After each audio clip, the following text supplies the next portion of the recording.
Android एक mobile operating system है जो लिनक्स कर्नल और अन्य ओपन सोर्स सॉफ्टवेयर के मॉडिफाइड वर्जन पर आधारित है, जिसे मुख्य रूप से स्मार्टफोन और टैबलेट जैसे टच स्क्रीन मोबाइल डिवाइसेस के लिए डिजाइन किया गया है। ओपन हैंडसेट एलियंस ग्रुप द्वारा एंड्रॉयड डेवलप किया गया।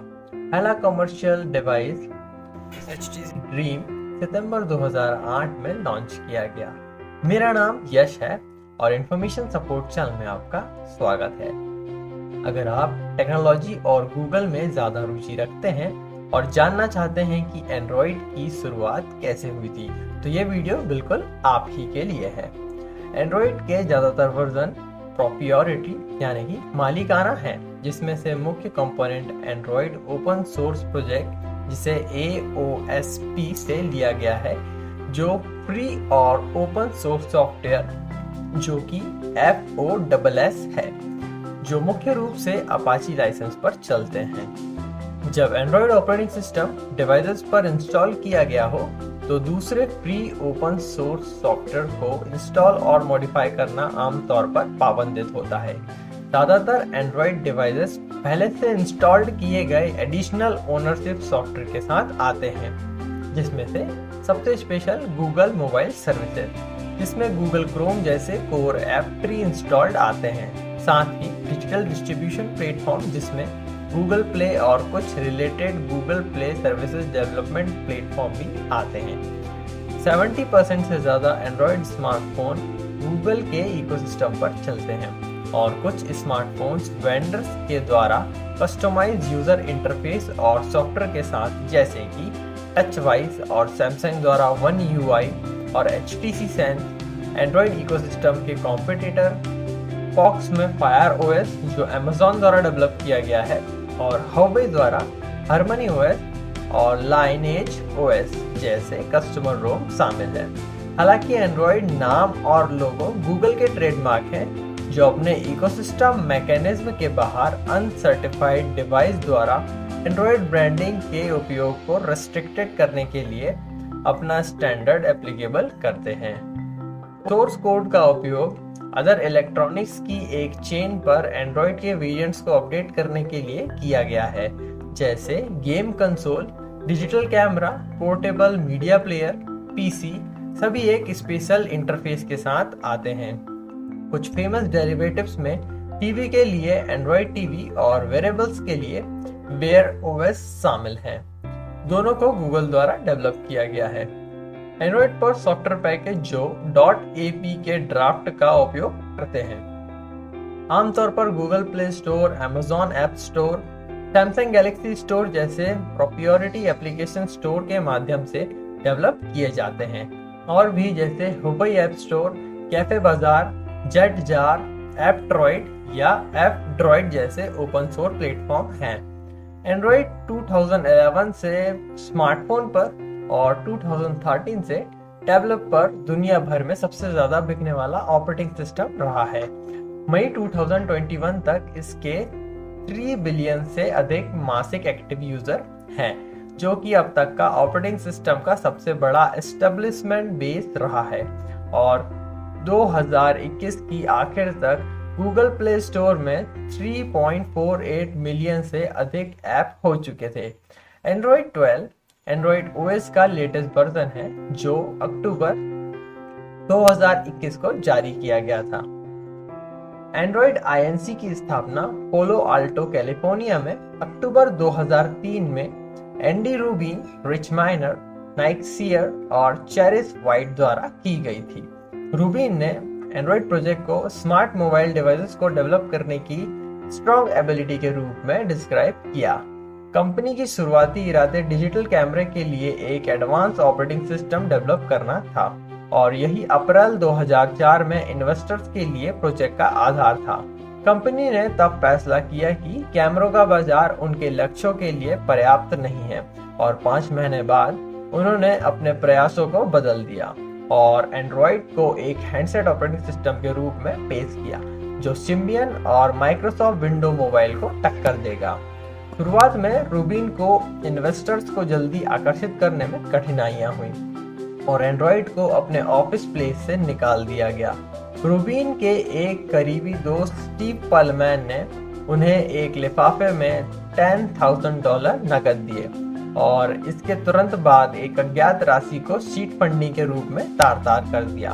पलमैन ने कंपनी में हिस्सेदारी से इनकार कर दिया और कहा, मैंने ऐसा इसलिए किया क्योंकि मुझे इस बात पर विश्वास था और एंडी रूबिन की मदद करना चाहता था। 2005 में रूबिन ने सैमसंग और एचटीसी के साथ सौदे पर बातचीत करने की कोशिश की। कुछ ही समय बाद गूगल ने उस वर्ष जुलाई में कम से कम $50 मिलियन में एंड्रॉयड कंपनी एक्वायर कर ली। गूगल के कॉर्पोरेट डेवलपमेंट के वाइस प्रेसिडेंट डेविड लेवी के अनुसार 2010 में यह गूगल का अब तक का सबसे अच्छा सौदा था। Rubin minor, senior and white सहित एंड्रॉयड के चीफ एम्प्लॉयज भी गूगल में शामिल हो गए। एक्वायरमेंट के हिस्से के रूप में उस समय सीक्रेट एंड्रॉयड INC के बारे में ज़्यादा जानकारी नहीं थी। कंपनी ने मोबाइल फ़ोन के लिए सॉफ्टवेयर बनाने के अलावा कुछ डिस्क्रिप्शन प्रोवाइड किए थे। गूगल में रूबिन की लीडरशिप वाली टीम ने लिनक्स कर्नल द्वारा ऑपरेटेड एक मोबाइल डिवाइस प्लेटफॉर्म डेवलप किया। गूगल ने एक फ्लेक्सिबल अपग्रेडेबल सिस्टम प्रदान करने के वादे पर हैंडसेट मैन्युफैक्चरर्स और इन्वेस्टर्स के लिए प्लेटफॉर्म मार्केटिंग भी की। गूगल ने हार्डवेयर कंपोनेंट और सॉफ्टवेयर पार्टनर्स की एक चेन तैयार की थी और इन्वेस्टर्स को बताया था कि यह समाज की मदद के लिए ही खुला है।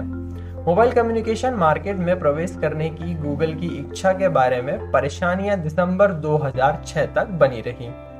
एक प्रोटोटाइप में कोई टच स्क्रीन और फिजिकल QWERTY कीबोर्ड के साथ एक ब्लैकबेरी फोन के समान समानता थी, लेकिन 2007 में एप्पल आईफोन के आने का मतलब था कि एंड्रॉयड को ड्राइंग बोर्ड पर वापस जाना पड़ेगा। गूगल ने बाद में अपने एंड्रॉयड स्पेसिफिकेशन डॉक्यूमेंट को यह बताने के लिए बदल दिया कि टच स्क्रीन का सपोर्ट किया जाएगा। हालांकि प्रोडक्ट को अलग फिजिकल बटन की प्रेजेंस के साथ एक रूप में डिजाइन किया गया था, इसलिए एक टच स्क्रीन पूरी तरह से फिजिकल बटन को रिप्लेस नहीं कर सकता था। 2008 तक नोकिया और ब्लैकबेरी दोनों ने आईफोन 3G को टक्कर देने के लिए टच बेस्ड स्मार्टफोन की घोषणा की और एंड्रॉयड का ध्यान अंततः केबल टच स्क्रीन पर चला गया। एंड्रॉयड पर चलने वाला पहला कमर्शियल रूप से उपलब्ध स्मार्टफोन HTC ड्रीम था, जिसे T-Mobile G1 के नाम से भी जाना जाता है, जिसकी घोषणा 23 सितंबर 2008 को की गई थी। 5 नवंबर 2007 को ओपन हैंडसेट एलियंस और गूगल सहित टेक्नोलॉजी कंपनियों की टीम HTC, मोटोरोला और सैमसंग जैसे डिवाइसेस मैन्युफैक्चरर्स, स्प्रिट्स और T-Mobile जैसे वायरलेस कैरियर्स और कॉलकॉम और टेक्सास इंस्ट्रूमेंट्स जैसे चिपसेट मैन्युफैक्चरर्स की मोबाइल डिवाइसेस के लिए पहला ओपन और ब्रॉड प्लेटफॉर्म विकसित करने के लक्ष्य के साथ प्रस्तुति की गई। लगभग एक साल में ही ओपन हैंडसेट एलियंस को 2 अन्य ओपन सोर्स कॉम्पिटिटर मिले, सिम्बियन फाउंडेशन और डेलिमो फाउंडेशन। बाद में गूगल की तरह एक Linux based mobile operating system भी डेवलप कर लिया गया। सितंबर 2007 में इंफॉर्मेशन वीक ने एक इवैल्यूएट सर्वे स्टडी रिपोर्ट को कवर किया कि गूगल ने मोबाइल टेलीफोनी के फील्ड में नई पेटेंट एप्लीकेशन दायर किए हैं। 2008 के बाद से एंड्रॉयड ने कई अपडेट देखे हैं, जिन्होंने ऑपरेटिंग सिस्टम में ग्रोथ की है, नए फीचर्स को जोड़ा है और प्रीवियस रिलीजेस में बग्स को ठीक किया है।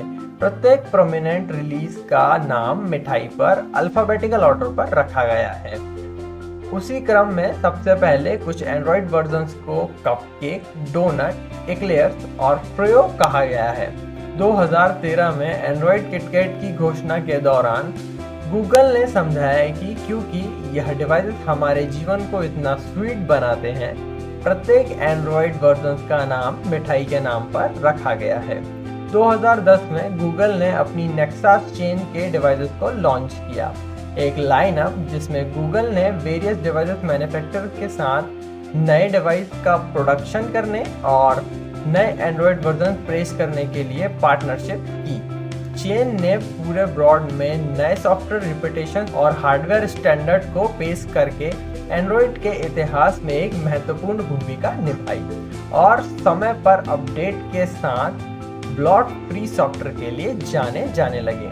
ब्लॉट फ्री सॉफ्टवेयर जो लो हार्डवेयर पर चलते हैं और जो फास्ट वर्किंग के साथ कम मेमोरी यूज करते हैं।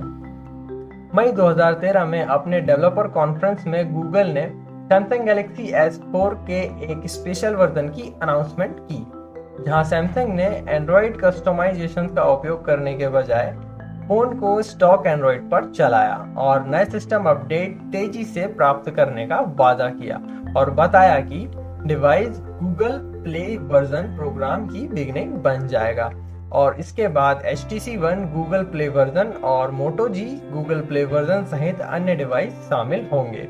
2008 से 2013 तक ह्यूगो बर्र ने प्रोडक्ट स्पीक्समैन के रूप में कार्य किया।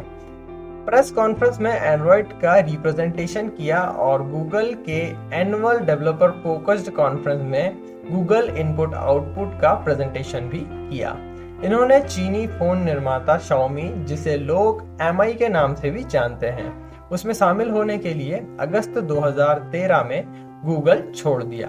6 महीने से भी कम समय में गूगल के CEO लैरी पेज ने एक ब्लॉग पोस्ट में घोषणा की कि एंडी रूबिन गूगल में नए प्रोजेक्ट्स को लेने के लिए एंड्रॉयड डिवीजन से चले गए थे और सुंदर पिचाई नए एंड्रॉयड लीड बन जाएंगे। पिचाई आखिर तक पदों को बदल देंगे। पिचाई अगस्त 2015 में कंपनी के रीस्ट्रक्चरिंग के बाद गूगल के नए CEO बन गए और हिरोशी लॉकमायर को एंड्रॉयड का नया चीफ बना दिया गया। एंड्रॉयड 4.4 किटकैट पर माइक्रो SD मेमोरी कार्ड के लिए शेयर्ड राइटिंग एक्सेस को यूजर के द्वारा इंस्टॉल किए गए ऐप के लिए लॉक कर दिया गया था, जिसके लिए केवल रिलेटेड पैकेज नेम्स के साथ डेडिकेटेड डायरेक्टरी जो Android/data/ के अंदर लोकेटेड किया गया था, जो राइटिंग एक्सेस के योग्य बनी थी।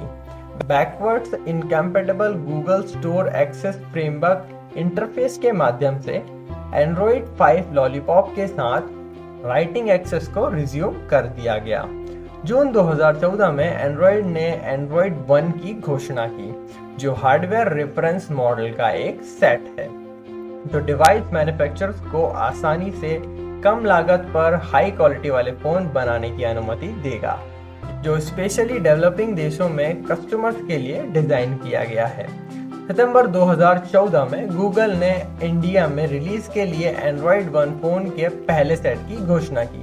हालांकि जून 2015 में रिकॉर्ड के अनुसार रिपोर्ट किया गया कि प्रोजेक्ट निराशाजनक थे और यह बात दुनिया के सामने रखी कि कस्टमर्स और मैन्युफैक्चरिंग पार्टनर्स और सर्च कंपनी थे मिसमाइनर, जिसने कभी भी हार्डवेयर को पूरी तरह से क्रैक नहीं किया। एंड्रॉयड 1 को फिर से लॉन्च करने की योजना अगस्त 2015 में सामने आई।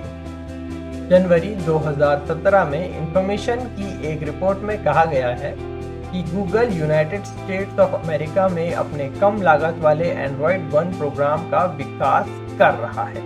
हालांकि द वर्स ने नोट किया कि कंपनी पॉसिबली रियल डिवाइस का उत्पादन नहीं करेगी। गूगल ने अक्टूबर 2016 में पिक्सल और पिक्सल एक्सेल स्मार्टफोन पेश किए, जिन्हें गूगल द्वारा बनाया गया पहले फोन के रूप में मार्केट में लाया गया और कंपैरेटिवली रोल आउट से पहले विशेष रूप से कुछ सॉफ्टवेयर फीचर जैसे कि गूगल असिस्टेंट को प्रदर्शित किया गया। अक्टूबर 2017 में पिक्सल फोन्स एक नई पीढ़ी पिक्सल फोन नेक्सा सीरीज के साथ लॉन्च किए गए। मई 2019 में ऑपरेटिंग सिस्टम चाइना और यूनाइटेड स्टेट्स के बीच व्यापार युद्ध में उलझ गया, जिसमें हुआई शामिल था, जो नए अन्य तकनीकी फर्मों की तरह एंड्रॉयड प्लेटफॉर्म पर निर्भर था। 2019 की गर्मियों में हुआई ने घोषणा की कि वह एंड्रॉयड के लिए एक ऑप्शनल ऑपरेटिंग सिस्टम बनाएगी, जिसे हार्मनी OS के रूप में जाना जाता है। हुआई की फ्यूचर में एंड्रॉयड को बदलने की कोई योजना नहीं है, क्योंकि हार्मनी OS को स्मार्टफोन के बजाय इंटरनेट ऑफ थिंग्स उपयोग करने के लिए डिजाइन किया गया है। 22 अगस्त 2019 को यह घोषणा की गई कि एंड्रॉयड Q को आधिकारिक तौर पर एंड्रॉयड 10 के रूप में ब्रांडेड किया जाएगा। इसे डेजर्ट वर्जन नेम के बाद मेजर वर्जन के नामकरण की ऐतिहासिक प्रथा समाप्त हो जाएगी। गूगल ने कहा कि यह नाम इंटरनेशनल यूज के लिए एक्सक्लूसिव थे, जिन्हें हर भाषा में समझा और प्रोनाउंस किया जा सकता था। उसी दिन एंड्रॉइड पुलिस ने बताया कि गूगल ने डेवलपर्स के नए ऑफिस की लॉबी में एक विशाल संख्या 10 की एक मूर्ति स्थापित की। एंड्रॉइड 10 को पहले 3 सितंबर 2019 को गूगल पिक्सल फोन के लिए जारी किया गया था। और अब आप भी जानते हैं कि एंड्रॉइड ऑपरेटिंग सिस्टम कितना पॉपुलर हो चुका है। हम आशा करते हैं कि इस वीडियो में हम आपको एंड्रॉइड की शुरुआत के बारे में सारी जानकारी दे पाए होंगे। अगर आपके मन में किसी भी तरह का विरोध, प्रश्न या सलाह हो तो आप हमें कमेंट के माध्यम से बता सकते हैं, ताकि हम इस पर सुधार या बदलाव कर आपको पुनः प्रस्तुत कर सकें। वंदे मातरम।